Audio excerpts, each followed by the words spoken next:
안녕하세요. 안녕하세요.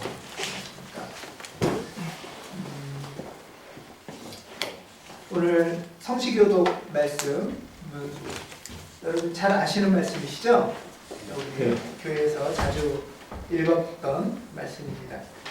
오늘 성시교독의 이 말씀은 우리 가오교회 이름을 지었던 구절이죠. 가온이 옛날이라고 그랬잖아요. 가온 무슨 뜻인지 기억하세요? 가온, 가운데. 예. 그래서 하나님 나라는 너희 가운데 있다 할 때 이 가운데, 가운데의 옛말이 가온이랍니다. 그래서 옛말로 하면 가온교회고 요즘 말로 하면 가운데 교회.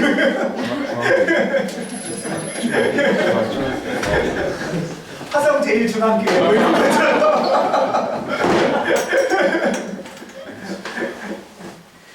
센트럴 교회 뭐 이런 거예요. 예. 이 성시교독의 이 말씀을 보면 하나님 나라는 눈에 보이지 않고 눈에 보이는 것처럼 오지 않는다. 이게 무슨 말이냐 하면 유대인들은 옛날에 하나님 나라가 오면 어떻게 오냐 하면 구름 타고 이렇게 천군천사 있고 나팔 불고 그 다음에 군마, 마차를 타고 그리고 이렇게 쫙 오는 거 그렇게 해서 이제 하나님 나라가 온다고 생각을 했거든요. 그러니까 그렇게 보이는 어떤 것으로 하나님 나라가 온다고 이스라엘 사람들이 생각을 한 거예요. 근데 예수님은 하나님 나라가 그런 식으로 오는 게 아니다 라는 얘기가 이 성시구절의 이 말씀인 거예요. 그게 우리가 지난주에 나눴던 말씀이죠. 하나님 나라는 그렇게 뭐 막 번개치고 이렇게 하늘에서 막 태양 있고 군마 타고 구름 타고 이렇게 눈에 보이듯이 오는 게 아니고 너희들 가운데 있다는 것. 우리 마음 가운데 또 우리 삶 가운데 그리고 우리의 이 관계 가운데 특별히 관계 공동체 가운데 하나님 나라가 임한다 하는 것이 이제 예수님의 말씀이었고 우리 가옥교회는 하나님 나라 천국은 이렇게 눈에 보이는 모습으로 오는 게 아니라 바로 이렇게 우리의 마음 또 우리의 관계 공동체 가운데 임한다 하는 것을 믿는 사람들의 모임이 가옥교회라고 할 수 있습니다. 우리가 계속 부활절서부터 예수께서 우리에게 전하신 복음이 무엇인가에 대한 이야기를 지금 나누고 있습니다. 이제 복음 전도를 좀 잘하실 수 있으시겠죠? 예. 예수께서 우리에게 전하신 복음 이제 마지막으로 접어드는데요. 예수님께서 마가복음 1장 15절처럼 예수께서 우리에게 전하신 복음 주어가 뭐죠? 예수께서 전하신 복음의 핵심 주어는 하나님 나라, 천국이에요. 천국. 하나님 나라고요. 근데 그 하나님 나라가 언제 이루어지느냐? 언제 이루어지죠? 지금부터. 나중에 죽어서 종말 이후에 이루어질 것을 지금부터 이루어지게 하시는 분, 그 문을 열어주신 분이 예수님이라고 했죠. 그리고 세 번째가 그 하나님 나라가 언제 그러면 어디서 이루어지냐? 우리 가운데 이루어진다. 이 세 가지가 예수께서 우리에게 전하신 복음의 핵심 내용입니다. 그러니까 한마디로 말하면 예수께서 우리에게 전하신 복음의 핵심 내용은 장차 이루어질 천국이 지금 우리 가운데 여기서부터 이루어져 간다. 이게 복음이에요. 나중에 장차 이루어질 천국이 지금 우리 가운데에서부터 시작되고 있다 하는 것이 복음이라는 거죠. 이 복음을 믿으시죠? 예. 예. 이게 우리가 믿는 복음이고 이게 예수께서 우리에게 전하시고 싶은 첫 번째 복음입니다. 그러니까 장차 우리가 누릴 천국 삶을 지금부터 또 내 혼자서만이 아니라 우리의 관계 가운데서 그 천국이 이루어지고 천국을 살 수 있다. 좋은 소식이잖아요. 그래서 복음인 거죠. 그러면 이제 이 천국이 어떤 거냐, 이 천국, 하나님 나라의 삶이 어떤 거냐 하는 게 바로 오늘 본문 말씀에 있는 거죠. 오늘 천국, 하나님 나라의 삶은 뭐죠? 세 가지로 크게 말하면 정의와 평화와 기쁨. 이게 천국이에요. 자, 여러분 천국 가고 싶으시죠? 네. 왜 가고 싶으시죠?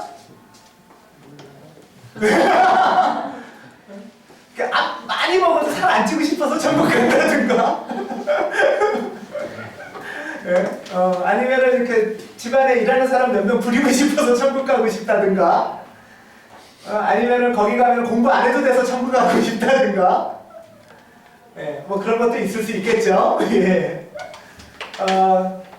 그렇지만 이렇게 이제 여러 비유가 있고 상징이 있고 모양이 있는데 가장 핵심적인 거는 우리가 천국 가고 싶고 하나님의 나라에서 살고 싶은 이유는 야, 정의로운 삶이 뭔지 그걸 좀 살아보고 싶다.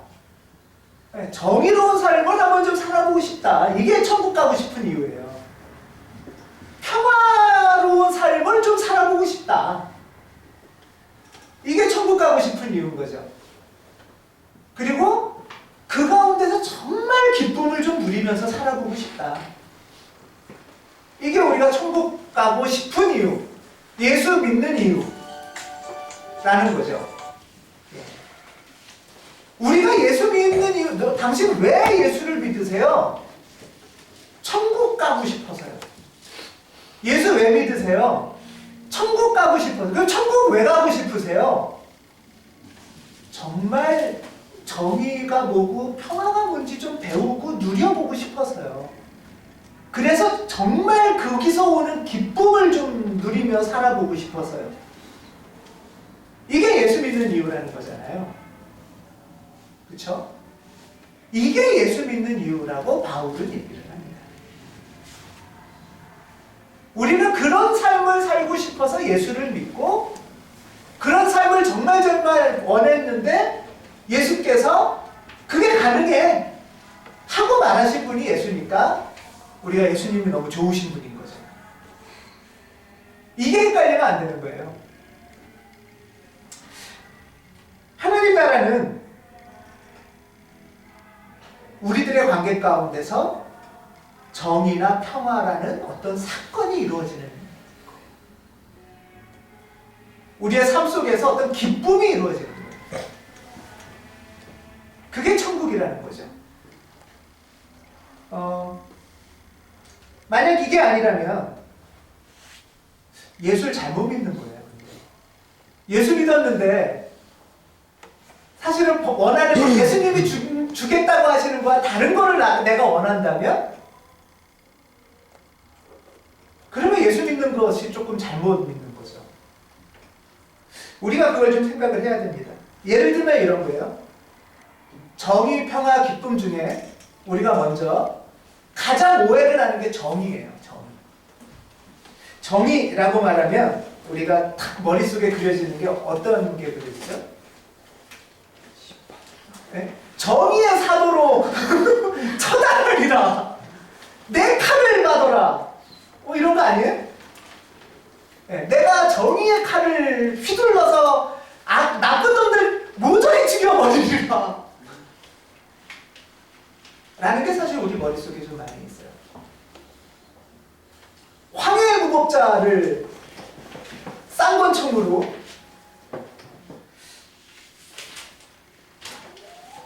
이거는 사실 근데 성서에서 말하는 이 정의와는 완전히 동떨어진 느낌이에요. 내가 예수님으로부터 힘을 받아서 쌍권총 차고 무장을 해가지고 악의 무리들을 그냥 화염방사기로 다 싹 불질러 싹 버리리라. 이거는 성경의 정의랑은 좀 다르다는 거예요. 그런데 굉장히 웃긴 얘기 같은데 이게 우리 속에 숨어있는 있는 마음도 있어요.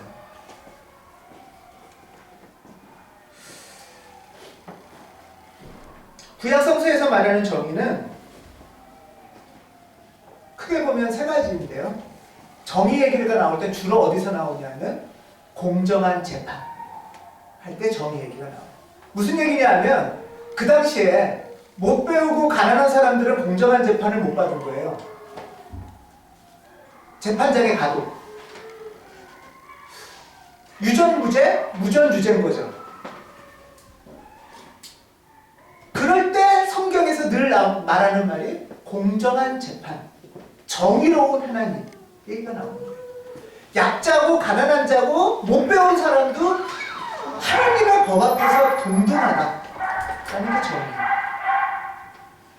그리고 두 번째는 공정한 분배. 우리 포도원 일용직 노동자 얘기했었잖아요. 그럴 때 물론 뭐 기계적인으로 뭐 모든 사람을 다 돈을 똑같이 준다 이게 아니고 최소한 우리가 하나님의 피조물로서 사람답게 살기 위해서는 하나님이 공정하게 분배해주는 선물들이 있다는 거예요. 이게 공정한 분배에서의 정의. 또 하나의 정의는 가난하고 빚진 사람한테도 공정한 새 출발을 할 수 있는 기회를 주는 게 정의예요.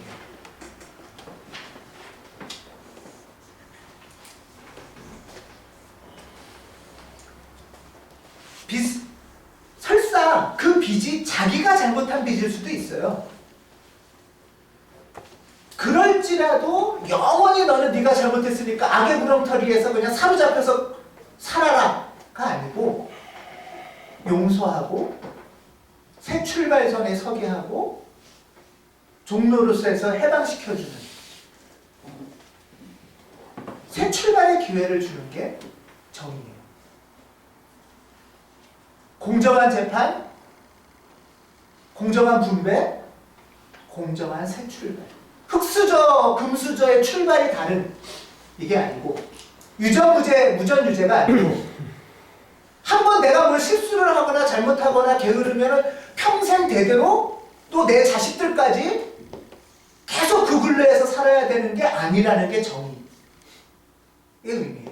구약성서에서.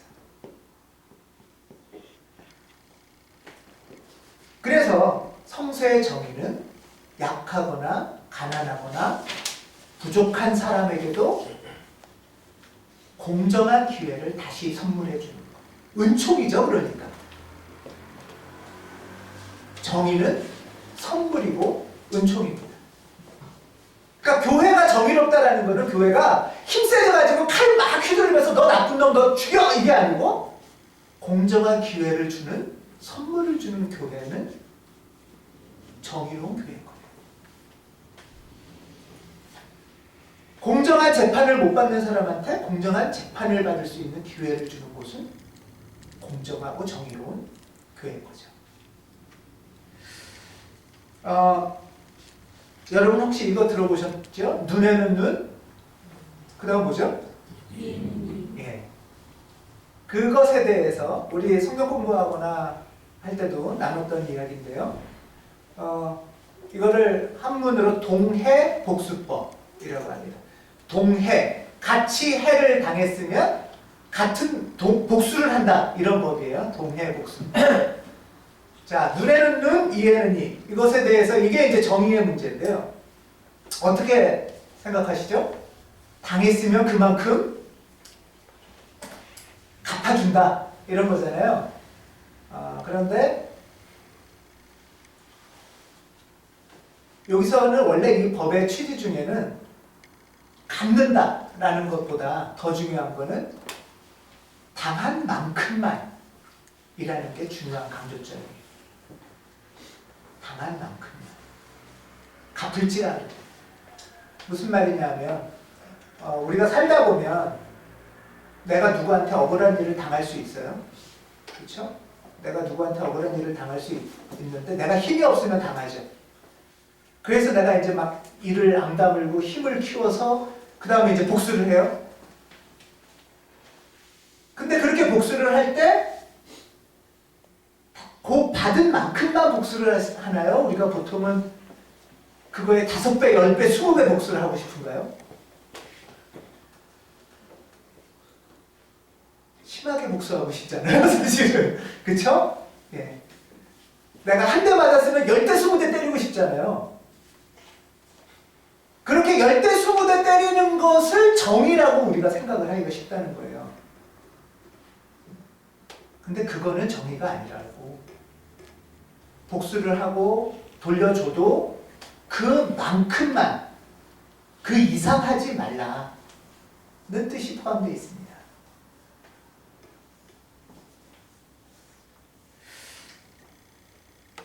성서에서 가르치는 정의는 특별히 약하거나 가난하거나 못 배웠거나 부족한 사람들에게도 공정하고 공평한 대우와 은총을 받아야 된다. 그것을 보장해 줘야 된다. 하는 게 정의의 중요한 개념입니다. 복수하고 처벌하는 것이 성서에서 중요한 정의의 개념이 아니에요. 사람다운 존재, 피조물의 존엄한 삶을 살 수 있도록 해주는 게 정의예요. 대표적인 말씀이 갈라디아서에서는 이런 말씀이 있죠. 3장 28절 바울이 하신 말씀이죠. 유대 사람도 그리스 사람도 없으며 종도 자유인도 없으며 남자와 여자가 없습니다. 우리 모두가 그리스도 예수 안에서 하나이기 때문입니다. 그리스도 예수 안에서 더 나아가서는 그리스도인이 아닐지라도 하나님 안에서 동등한 피조물이고 그 동등한 피조물로서의 존엄을 지켜주는 게 정의라는 거예요. 성서에서. 내가 힘을 기르면 막 칼을 휘두르는 게 정의가 아니라는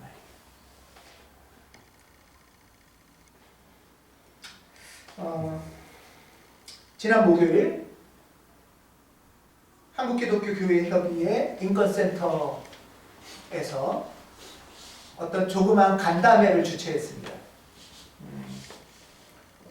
차별 없는 세상을 꿈꾸는 이야기마당이라는 이야기마당을 준비했고요. 차별 없는 세상을 꿈꾸는 이야기마당이니까 아마 차별받는 사람들을 이렇게 초대해서 이야기를 해보는 자리겠죠. 네. 지난 목요일에는 영화감독 김조광수 감독, 부제가 이렇게 붙어 있었어요. 김조광수 감독과 함께 차이를 듣다 라는 간담회를 열었었습니다. 이 인권센터가 이 자리를 마련한 취지를 이렇게 설명을 해요. 우리가 동성애를 지지하는 게 아니고 먼저 이들의 마음이나 생각이 어떤지 또 입장이 어떤지 들어보고 이야기 나누는 시간을 갖자 라는 게 이제 이 모임의 취지였습니다. 이 자리에서 김조광수 감독은 자신이 기독교인이라고 소개를 했어요. 오랫동안 신앙생활을 한 사람이라고 얘기를 합니다. 그리고 자신한테 기독교 신앙은 고통의 끝에서 붙잡는 마지막 희망이다 라고 얘기하면서 눈물을 흘렸다고 합니다. 이 사람만이 아니라 김조광수 감독만이 아니라 기독교인 동성애자들이 자신들한테 교회는 마지막 희망입니다 라는 고백들을 많이 한다고 해요.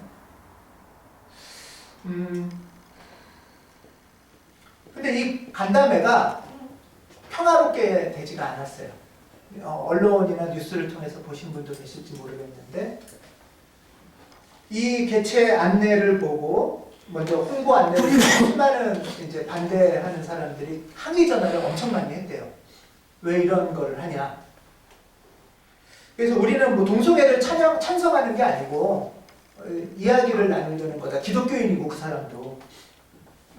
근데 이제 항의 전화를 했고 지난 목요일 날은 그 사람들이 막 그 간담회 하는 곳으로 들어왔고 그러고서 신변 위협까지 있어서 다칠 것 같아서 다른 장소로 옮겼는데 이제 그 장소에도 찾아와서 왔는데 이제 동영상을 저는 참관 안 하고 동영상을 봤는데 근데 그 반대하시는 분들이 기독교인이라는 이제 분들인데 반대를 어떻게 하냐면 이제 막 처음에 소리 지르고 이제 막 하다가 그분들이 이제 인원이 훨씬 많았어요. 그래서 통성기도와 방언기도라는 이름으로 막 소리를 지르기 시작을 이제 했어요. 제가 볼 때 이거는 기도인지 모르겠는데 굉장히 무섭게 느껴지더라고요. 제가 봐도 굉장히 폭력적인 느낌이 들었습니다.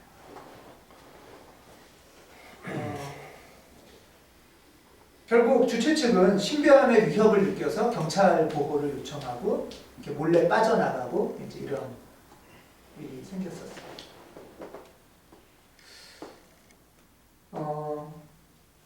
왜 이런 일이 생겼을까요? 이런 생각을 해봤습니다.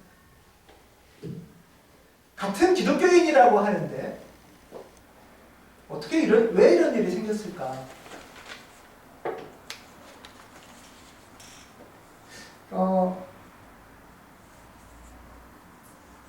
아마 정의로운 행동이라고 생각하시는 분들이 많이 있었을 것 같아요. 그 자리에. 근데 성서에서 말하는 정의에 대해서의 이해가 좀 달랐었던 것 같습니다. 또 하나 이야기는요. 얼마 전에 4.13 총선 했었잖아요. 이제 어쨌든 선거 결과가 좀 아쉬움 속에서도 다행이다 이런 분들도 계셨는데 우리 교우들 중에는 지지하는 소수 정당 교우들이 계셔서 저도 궁금해서 이제 인터넷으로 찾아봤어요. 지지 비율을 찾아봤는데 소수 정당 중에 제일 많이 득표한 정당이 무슨 정당인 줄 아세요? 기독교. 네, 기독자유당이더라고요. 저 깜짝 놀랐어요. 저는 사실 관심도 없었거든요. 잘 몰랐어요.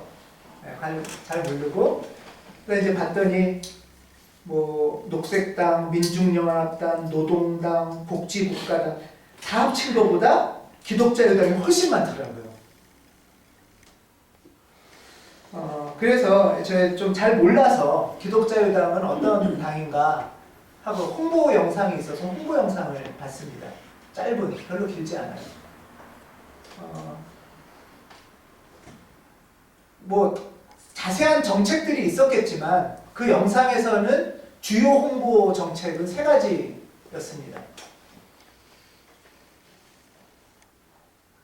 우리가 정치를 하는 이유는 반동성애. 우리가 정치를 하는 이유는 반이슬람. 우리가 정치를 하는 이유는 간통죄 부활. 이 3가지를 모토로 들고 나왔습니다.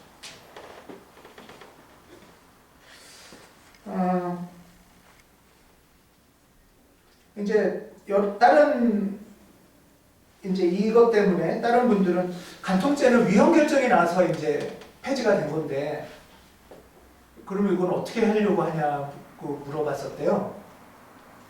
근데 이제 그거에 대한 대답은 구체적이진 않았었나 봐요.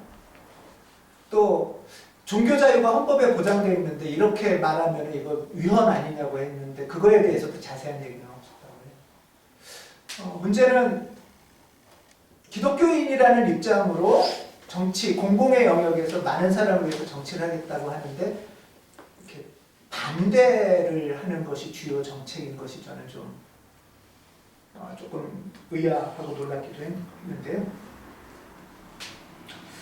더 큰 당황스러움은 이게 어떤 소수 우리가 잘 모르는 사람이 아니더라는 거예요. 그 홍보용 혹시 보신 분 계세요? 그 홍보 영상에 뭐 평신도 중에 유명인도 계셨지만 개그맨 목사님으로 유명한 장경동 목사님이 계셨고요. 한국에서 제일 큰 교회의 담임 목사인 이영훈 목사님이 계셨어요. 그러니까 이분들이 앞장서셨나 봐요.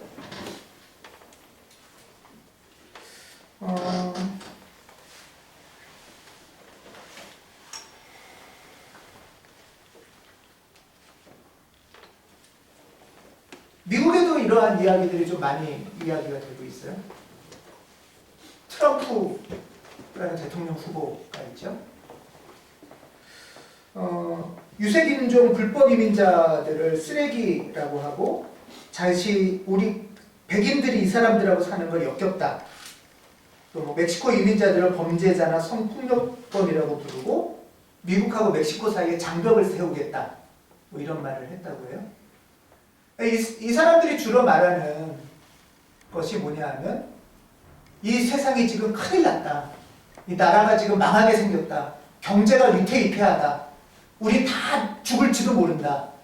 왜? 동성애 때문에, 이슬람 때문에, 또는 간통죄가 없어져서 뭐 이런 거가 커요.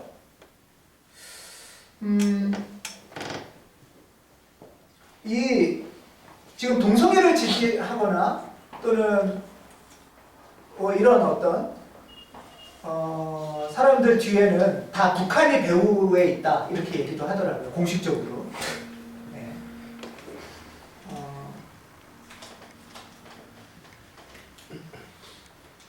그러니까 이들 때문에 우리가 살기도 힘들고 경제도 안 좋고 가정도 흔들리고 나라도 망하게 생겼으니까 뭐까지는 그럴 수 있어요. 까지는 그럴 수 있어요. 그렇게 생각할 수도 있잖아요. 근데 그래서 어떻게 할 거냐? 라는 거예요. 그래서 이들을 죽이겠다는 건가요? 이러면 이제 좀 심각하게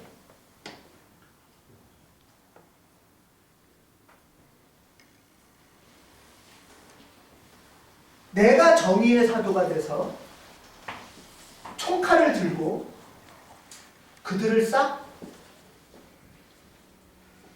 이러면 굉장히 무서운 일이 같이 생기는 거죠. 다르게 생각할 수도 있고 오해를 할 수도 있을 것 같아요. 지지할 수도 있고 뭐 반대할 수도 있죠.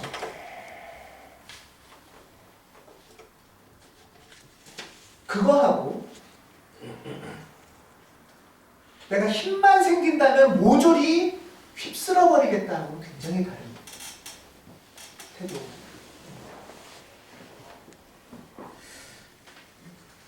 트럼프의 이런 극단적인 혐오 발언, 막말로 전 세계가 들끓었을 때 이 발언을 두고서 카톨릭 프란치스코 교황은 분명히 이렇게 말을 했습니다. 사람들 사이에 벽을 세우려고만 하고 다리를 놓으려 하지 않는 사람은 기독교인이 아닙니다.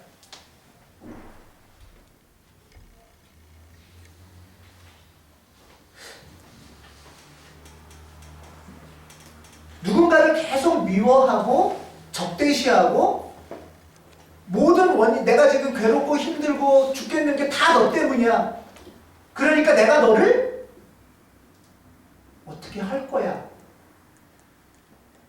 라는 태도가 기독교인의 태도인가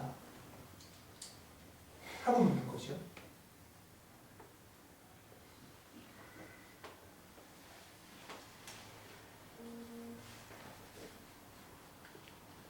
누군가를 미워하고 적대시하고 죽여 없애겠다라는 게 사실은 한국 기독교에 굉장히 오래도록 있던 태도였습니다.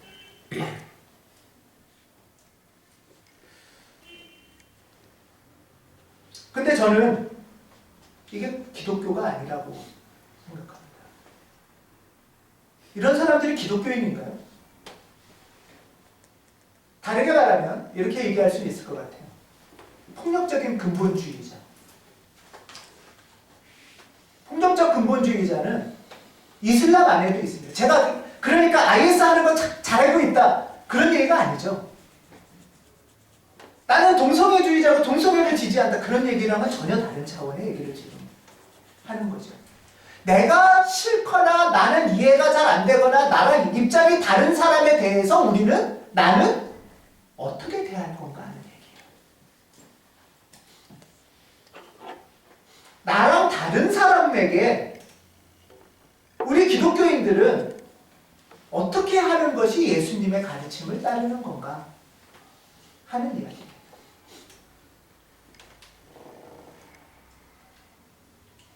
이슬람 안에도 폭력적인 근본주의자들이 있고요. 유대교 안에도 이슬람처럼 유대교 안에도 폭력적인 근본주의자가 있어요. 유대교 안에 폭력적인 근본주의자가 지금 이스라엘을 거기 장악하고 있는 거죠. 그 나라를. 기독교라는 이름을 갖고 있는 안에도 이런 폭력적인 근본주의자들이 있고, 뉴스에서 보셨겠지만 아침에 백악관에서 기도하고 이라크로 폭격을 하는, 그들이 위험하니까 그들이 덤비기 전에 우리가 먼저 죽여버리는, 정의의 이름으로.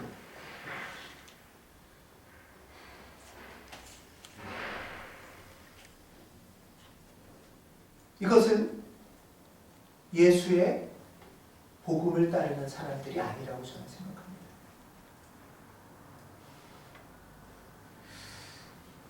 기독교는 의의 종교입니다. 성서에서 말하는 의는 모든 사람이 하나님의 아름다운 피조물로서 그 존엄함을 지키고 살 수 있도록 도와주고 지켜주는 정의로움입니다. 공정한 재판, 공정한 분배, 공정한 출발을 보장해주는, 우리도 하나님의 그런 정의로운 은총이 없다면 우리가 이 자리에 앉아있을 수 있겠습니까? 우리가 그렇게 의로운 존재라서 오늘 이렇게 떳떳하게 예배드릴 수 있겠습니까? 누군가가 우리의 잘못을 용서해주고 마음에 안 들어도 봐주니까 우리가 지난 한 주간도 살아왔고 오늘 이 자리에 모여있는 거 아니겠습니까? 우리가 부족하지만, 연약하지만 하나님이 다시 출발의 기회를 허락하시는 게 저는 예배라고 생각합니다. 우리의 죄를 용서해 주시고, 그래, 다시 시작해 라고 죄사함의 은총을 선물해 주시는 것이 예배입니다. 우리는 그 은총을 받는 사람으로서 그 사람이 부족할지라도, 연약할지라도, 나랑 다를지라도 공정한 출발의 기회를 주는 것이 그리스도 예수의 복음입니다. 우리는 기독교 역사 속에는 정의의 칼을 받으라 하면서 예수님의 탈을 쓰고 추악한 모습을 많이 보였습니다. 교회 청년회가 앞장서서 빨갱이라고 사람들을 죽였고, 백악관에서 기도하면서 전쟁을 일으켰고, 십자군 전쟁도 있었습니다. 그런데 예수님을 우리가 생각해 봅시다. 예수님이 제자들한테 야, 니네 무장해, 군사훈련해, 제사장들이 저거 부패했으니까 다 쳐버려, 불질러버려, 로마 제국하고 전면전이야, 이런 정의가 아니었잖아요. 내가 로마 제국의 황제가 되는 정의가 아니라는 거죠.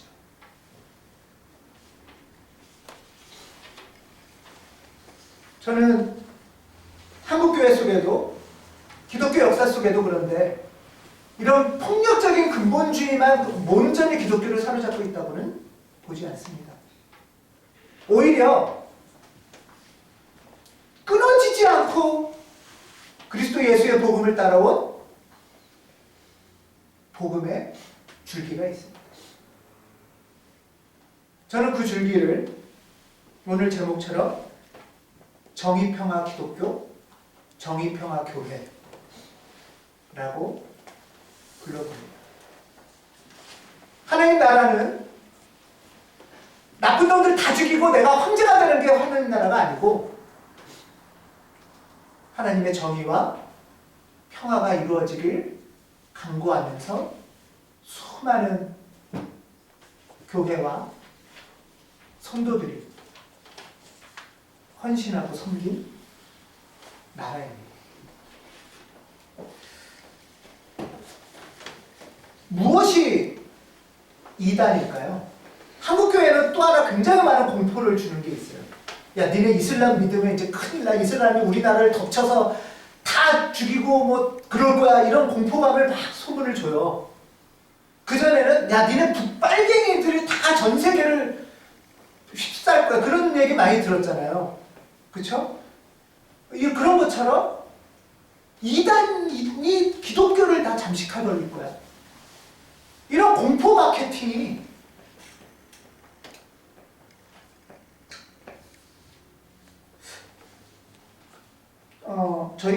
저희 교회가 아니라 이전에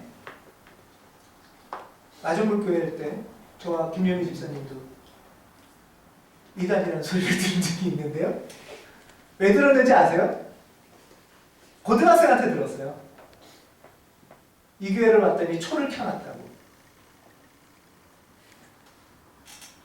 그러니까 전구로 된 초는 괜찮은데 실제 초는 이단이래요. 여러분의 이단의 기준은 보세요. 성공의 교회 중에는 향을 피우는 교회들도 있어요. 우리는 좀 익숙하진 않죠. 향 피우면 절을 갖고 제사 지내는 것 같아서 익숙하진 않아요. 우리 전통에는. 근데 동방점 교회나 성공의 교회는 향을 피워요. 향을 피우면 이단일까?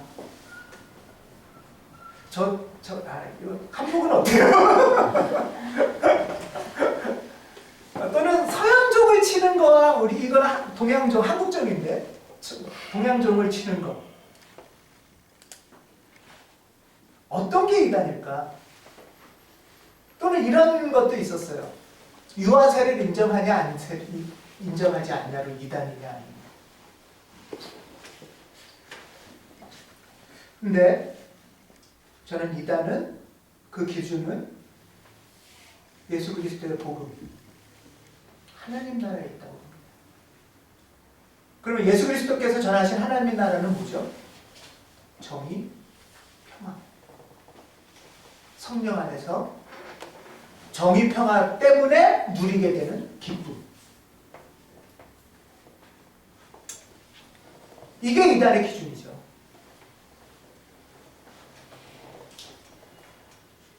정의와 평화에 기여하는 사람들은 하나님의 사람들이고 하나님의 백성 아닙니까? 좀 부족해서 향을 좀 피울 수도 있고 좀 부족해서 말이 거칠 수도 있지만 오늘 본문이 그런 겁니다. 바울이 로마서 14장에서 하나님 나라는 먹고 마시는 것에 있지 않다라고 말하죠. 교회에서 싸움이 난 거예요.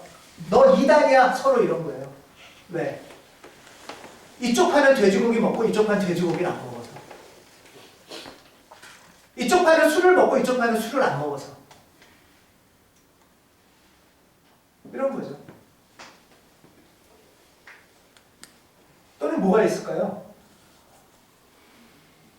지금 이 로마 교회가 뭐를 먹고 뭐를 안 먹고 이거는 해야 되고 저거는 안 해야 되고 지금 이단으로 막 갈라지고 싸우고 있어요. 뭐가 기독교인이냐 갖고서 논쟁이 붙은 거예요. 뭐가 예수 따르는 사람이냐 갖고서. 그럴 때 바울 사도께서 하신 말씀이 이겁니다. 그냥 먹고 마시는 게 아니라 먹고 마시는 게 이게 우리가 일반적으로 생각하는 것처럼 흥청망청 먹고 마시는 게 천국이 아니다 이 뜻이 아니고요. 이단의 기준 갖고 지금 논하고 있는 거예요. 이 사람들은 지금 할례 해야 되냐 안 해야 되냐, 돼지고기 제사 음식 먹어야 되냐 말아야 되냐, 먹어도 된다는 파, 먹으면 안 된다는 파 갖고 서로 이단 논쟁을 하고 있는 거예요. 그때 바울 사도가 핵심은 하나님 나라 아니에요. 그리고 하나님 나라란 정의, 평화, 기쁨의 나라 아니에요. 이게 기준 아니냐? 이게 예수 따르는 사람 아니냐? 라고 이야기하고 계시는 겁니다.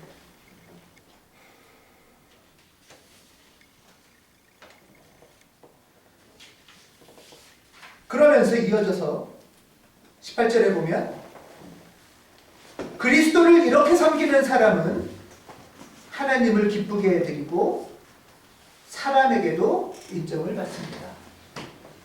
하고 합니다. 정의, 평화와 기쁨을 세우는데 수고하고 애쓰는 사람은 하나님을 기쁘게 해드리고 사람들에게도 인정을 받는다고 합니다.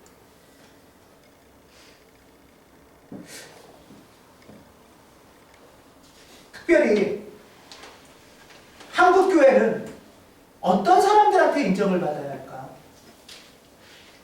성수의 정의 기준으로 보면 가난하거나 못 배우거나 약하거나 남자에 비해서 여자거나 키 큰 사람에 비해서 키 작은 사람인가요?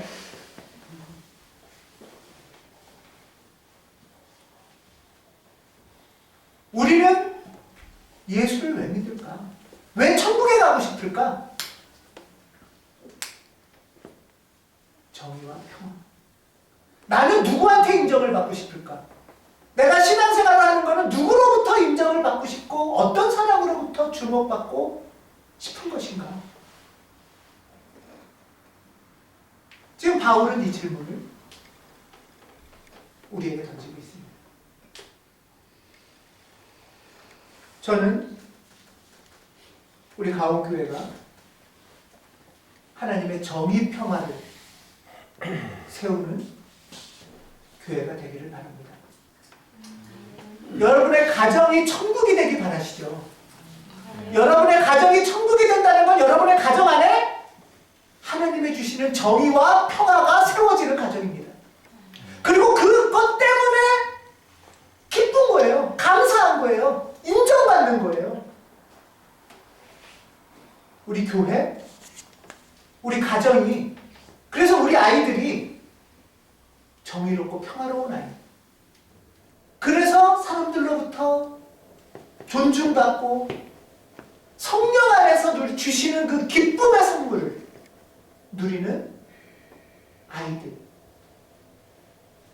그 아이들로 또 그 아이들을 키우는 가정과 교회로 우리가 자라가기를, 세워지기를 주님의 이름으로 기원합니다. 아멘.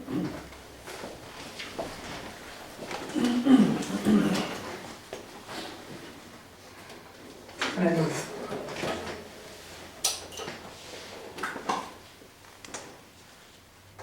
우리에게 천국을 선물해 주신 하나님, 우리에게 천국 문을 열어주신 그리스도 예수님, 우리가 사모하는 천국 삶이 어떤 모습인지, 내가 어떤 사람으로부터 인정받으려고 쫓아다니며 사는 삶인지 돌아보도록 도와주시옵소서.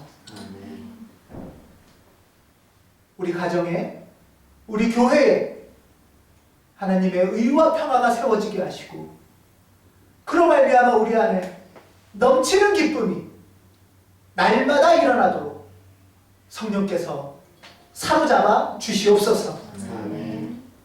고마우신 주 예수 그리스도의 이름으로 기도드립니다. 아멘.